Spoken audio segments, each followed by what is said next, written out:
Madame, Monsieur, bonsoir.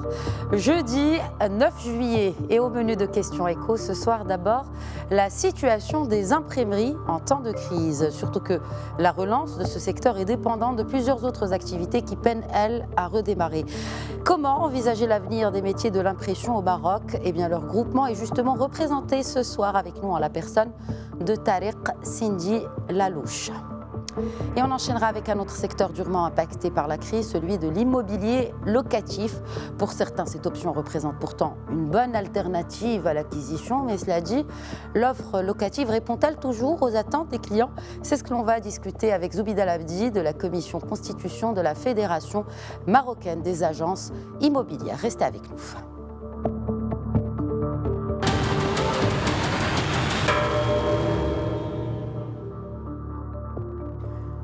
Anissa Raoult revient dans le papier que nous allons suivre sur les impacts de la crise sur le secteur de l'imprimerie. Regardez. Le secteur de l'impression est aussi un secteur à colmater après la crise de coronavirus. Pour reprendre l'impression, les imprimeries doivent faire redémarrer les machines, la distribution doit reprendre, les kiosques doivent rouvrir, la vie doit reprendre son cours. Or, nous sommes encore loin de ce cercle vertueux, car toutes les chaînes qui mènent à l'impression sont perturbées, sinon déstabilisées. C'est le cas de la presse écrite, dont les subventions modestes, la raréfaction de la publicité sont des facteurs qui mettent à mal son modèle économique fondé sur les ventes et la publicité. À en croire le Conseil national de la presse, la crise liée au coronavirus a fait perdre au secteur de la presse plus de 240 millions de dirhams. La suspension de l'impression des journaux durant une bonne partie de la période de confinement est passée par là. Le secteur du livre n'est pas en meilleure forme. L'invitation des libraires à lever le rideau ne les sortira pas du marasme, d'autant plus que de nouvelles perturbations pèsent sur la rentrée prochaine en cas de deuxième vague de coronavirus. Une librairie ne vit pas des stocks, mais des nouvelles parutions. Or, les éditeurs et distributeurs sont dans une impasse semblable à celle de la presse écrite. Et pour analyser la situation des métiers de l'impression au Maroc depuis Casablanca, par Skype avec nous, Tariq Sindi Lalouche, premier vice-président du groupement marocain des métiers de l'impression. Bonsoir, monsieur Lalouche.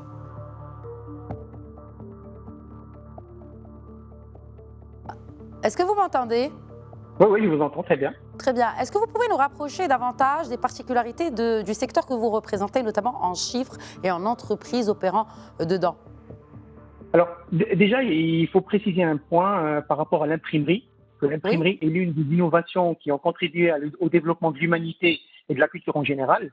Et si le papier et le carton représentent les supports les plus connus et les plus utilisés, il faut savoir que notre groupement implique aussi tout ce qui est impression sur tissu, sur verre et sur métal.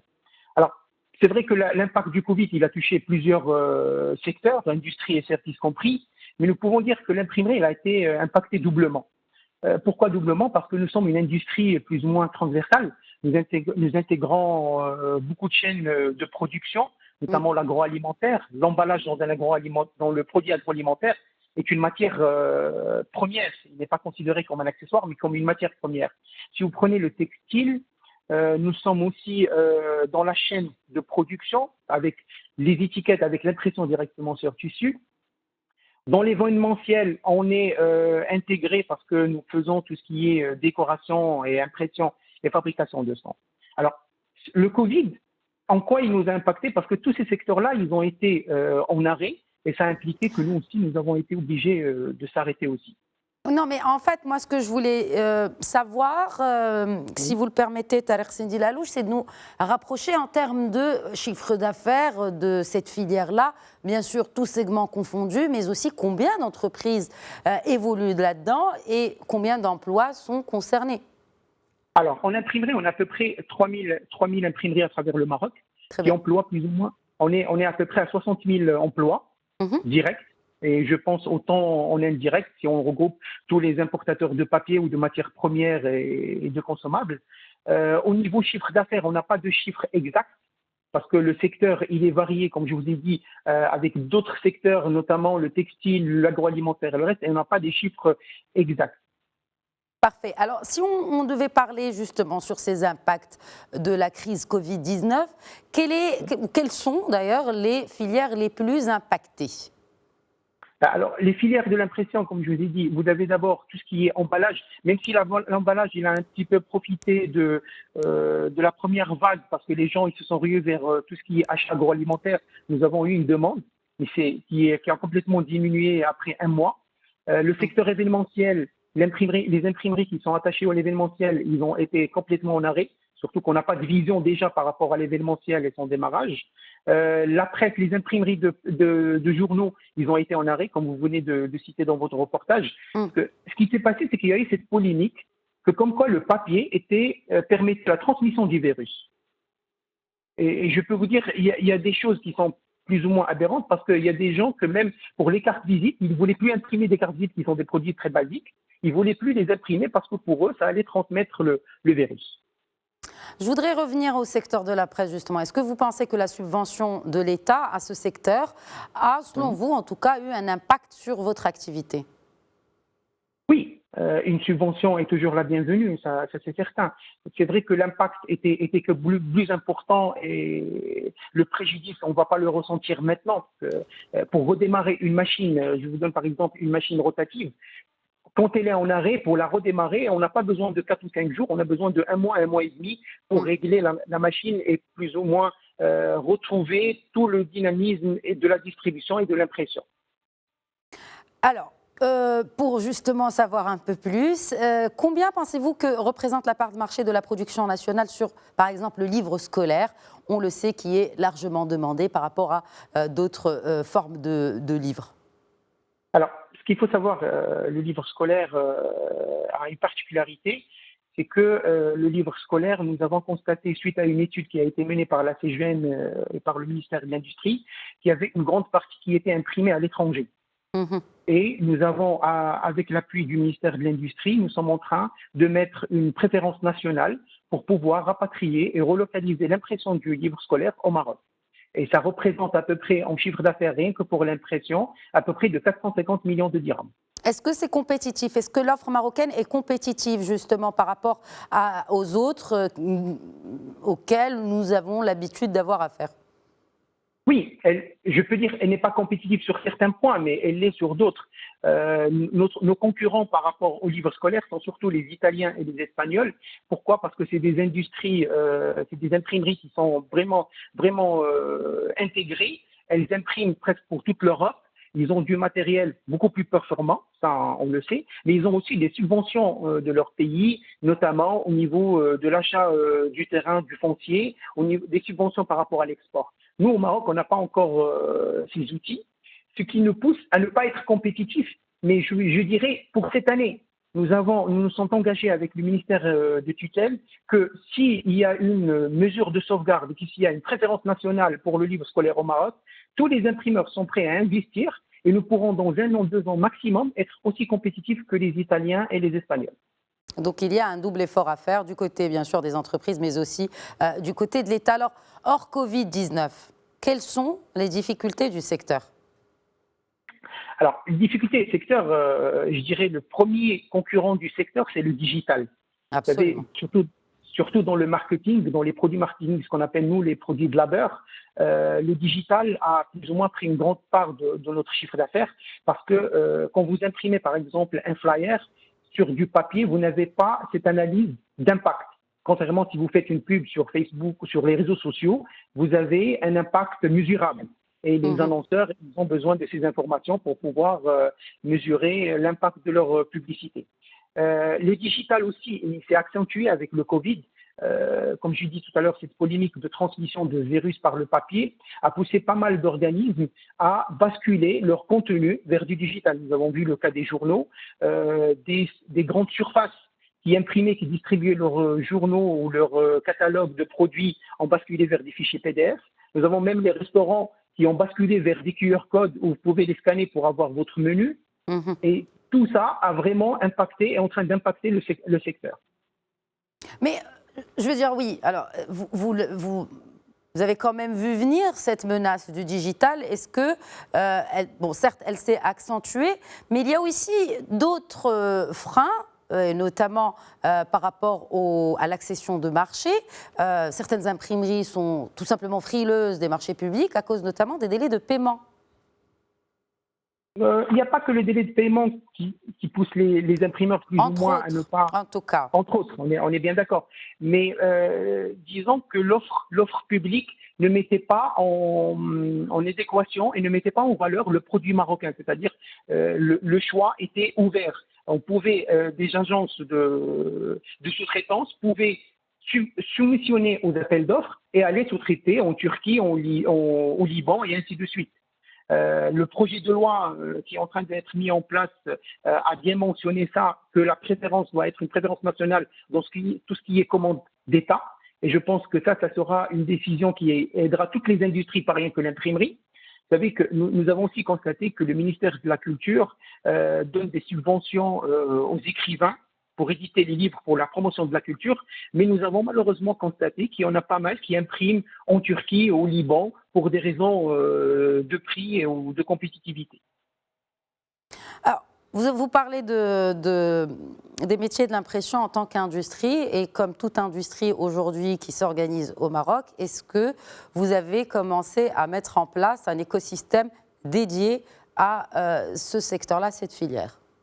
Alors, effectivement, nous avons, suite à une étude qui a été entamée par la CGM et la FIFAGE, qui est la Fédération des industries graphiques, des industries forestières, graphiques et emballages, à laquelle nous sommes affiliés, un écosystème qui regroupe les différents secteurs.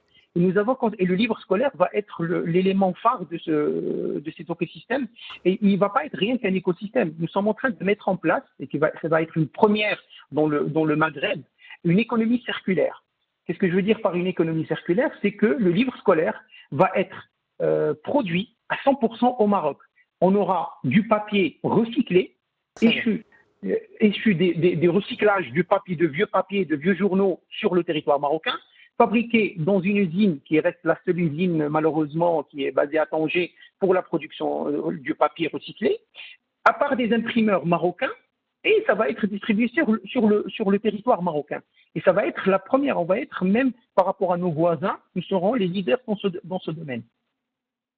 Très bien, merci beaucoup Tareq Sindi Lalouche d'avoir répondu à nos questions. Voilà, c'est la fin de la première partie de Questions Éco. Restez avec nous, nous enchaînons tout de suite avec l'immobilier locatif. À tout de suite.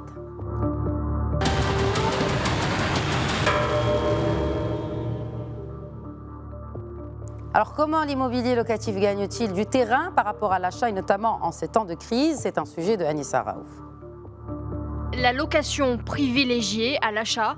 La raison, la difficulté pour le client de se projeter sur la durée, faute de visibilité sur les perspectives économiques et l'ébranlement de la confiance du secteur lui-même. La pierre ne rapporterait plus autant que pendant les années fastes, compte tenu des taxes et charges payées sur la période de remboursement.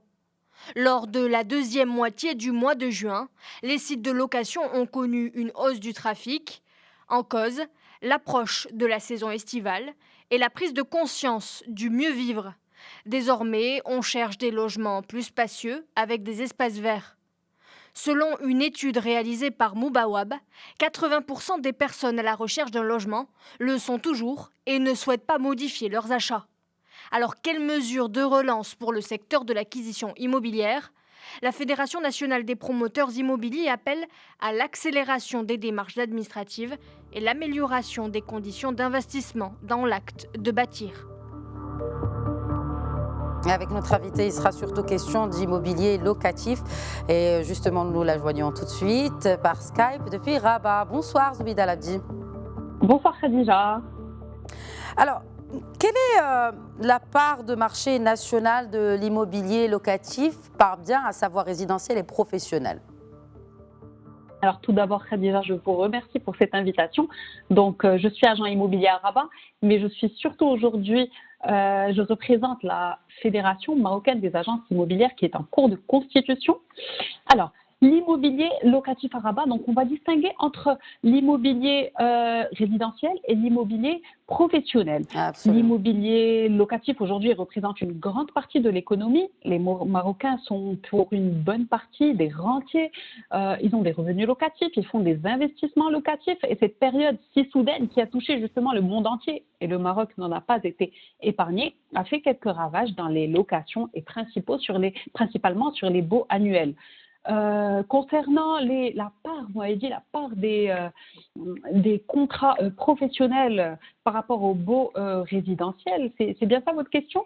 En fait, moi, je parlais surtout, est-ce que, justement, que ce soit résidentiel ou professionnel, est-ce que ce segment-là, donc le locatif, est plutôt majoritaire ou minoritaire par rapport à l'achat, à l'acquisition? Bien, alors, écoutez, aujourd'hui, les investissements, on va dire les contrats de bail sont supérieurs aux contrats d'acquisition de plus de 40% sur le marché. Nous bien. avons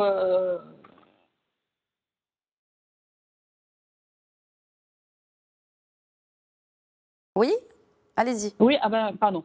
Je t'en prie. Donc aujourd'hui, voilà, en termes de chiffres, la location est 40% plus importante que l'acquisition, certes, mais elle permet de répondre parce qu'elle permet de répondre à une problématique de solvabilité de la part des ménages.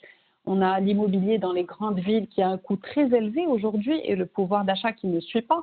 Donc, un gros questionnement de gros questionnements à se poser justement sur le coût de la vie, le coût de l'immobilier qui augmente. Il faudrait que les revenus puissent suivre, tout simplement. C'est pour cette raison aujourd'hui que les particuliers se rabattent sur la location. Et vous pensez qu'après cette crise que justement est en train de vivre notre pays et tout particulièrement le secteur de l'immobilier, le locatif sera préféré à l'acquisition? Est-ce qu'il sera préféré? Non, non. Il ne sera jamais préféré à l'acquisition, tout simplement, parce que aujourd'hui, c'est plus un problème en fait de gestion et de solvabilité. On a eu rien que pendant la période du confinement, on a eu plusieurs acquisitions qui ont été suspendues pour la simple raison que les financements n'ont pas eu lieu. Plusieurs crédits immobiliers permettant aux particuliers d'acquérir donc leur résidence n'ont pas pu être débloqués pour permettre aux personnes de s'installer. Donc ces futurs acquéreurs se sont tournés vers la location en attendant des jours meilleurs. Mais toutefois, oui, dites-moi. Est-ce que, voilà, donc, parce que vous avez évoqué les prix qui ne correspondent pas au pouvoir d'achat, donc pour l'acquisition, et notamment aussi cette question d'accès au financement, gros problème en ce qui concerne, ou en tout cas, qui a des impacts sur le secteur de l'immobilier, mais quid des prix justement du locatif? Est-ce que vous ne pensez pas que dans ces grandes villes, tout comme pour l'achat, le locatif aussi a évolué vers la hausse? L'offre locative dans les grandes villes reste très cher aujourd'hui. Le rapport qualité-prix ne suit pas. Sur le haut standing, dans les quartiers les plus premium, dans les quartiers les plus huppés des principales villes, nous avons des loyers qui sont très élevés et trop chers pour la majorité des résidents nationaux. Mais pendant cette période-là, on a quand même eu une relative stabilité en ce qui concerne les prix.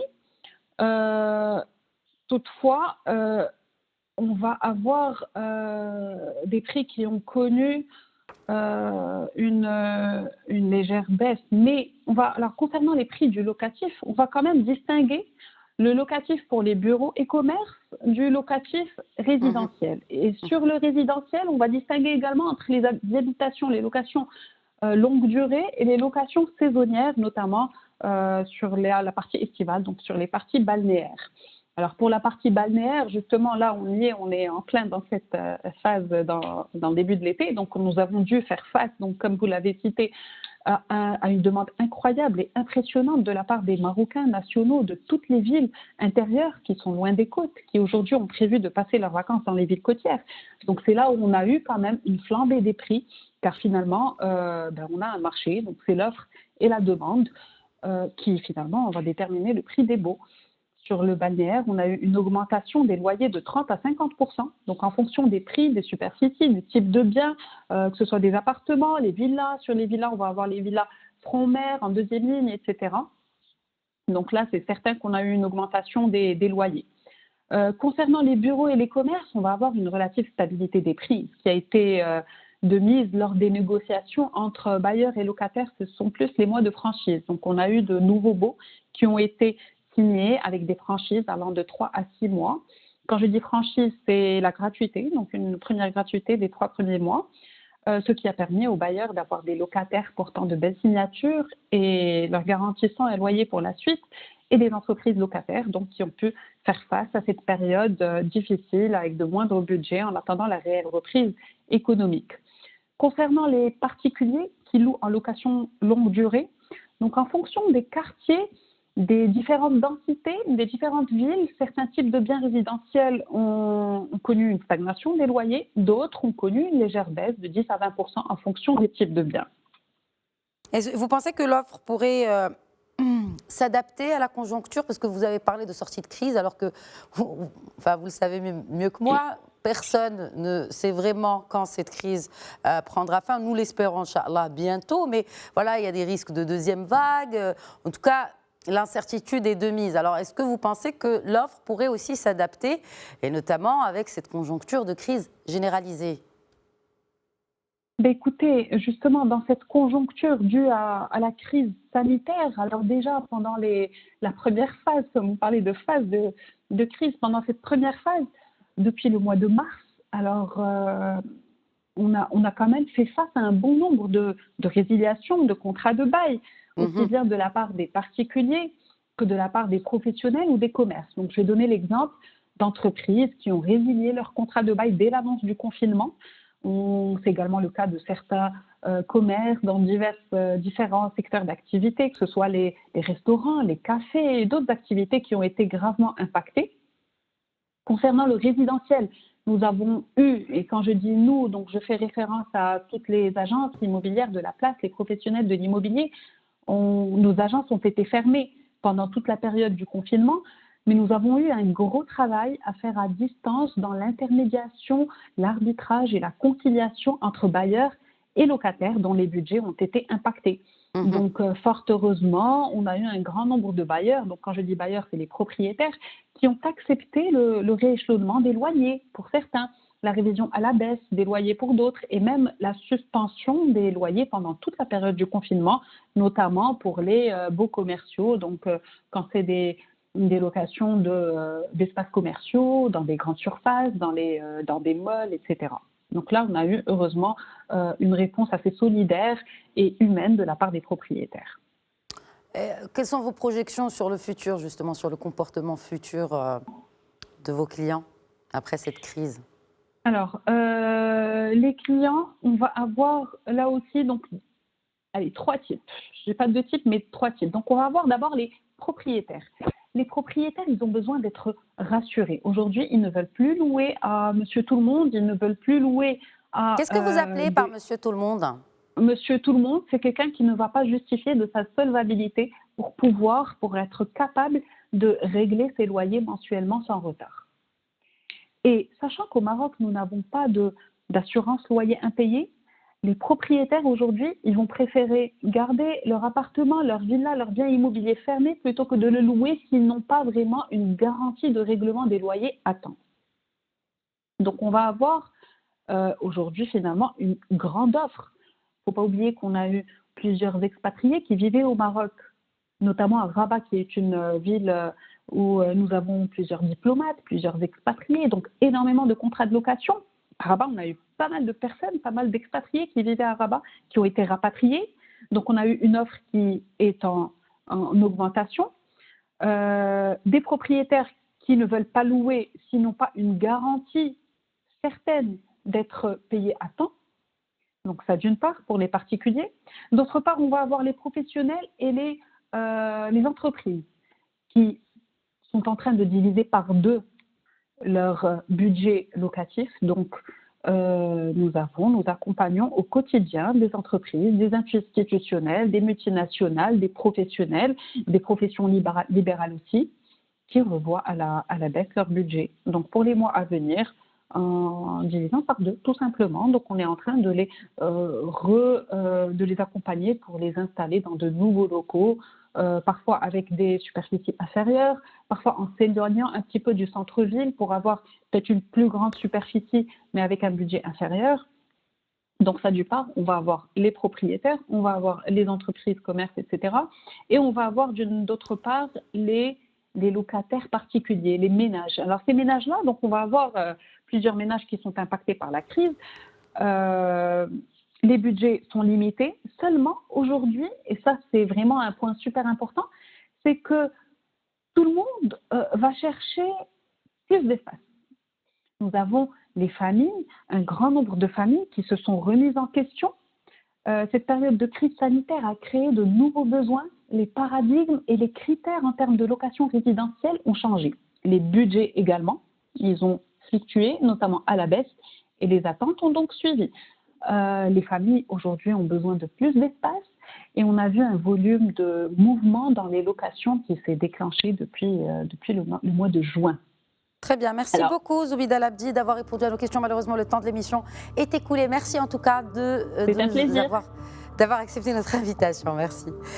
Voilà, c'est la fin de Questions Écho. Je rappelle encore une fois à nos chers téléspectateurs qu'ils peuvent interagir avec nous via le hashtag Questions Écho. Pour ma part, je vous retrouve demain à 21h, Inch'Allah, pour un nouvel épisode. D'ici là, restons vigilants et prenez bien soin de vous.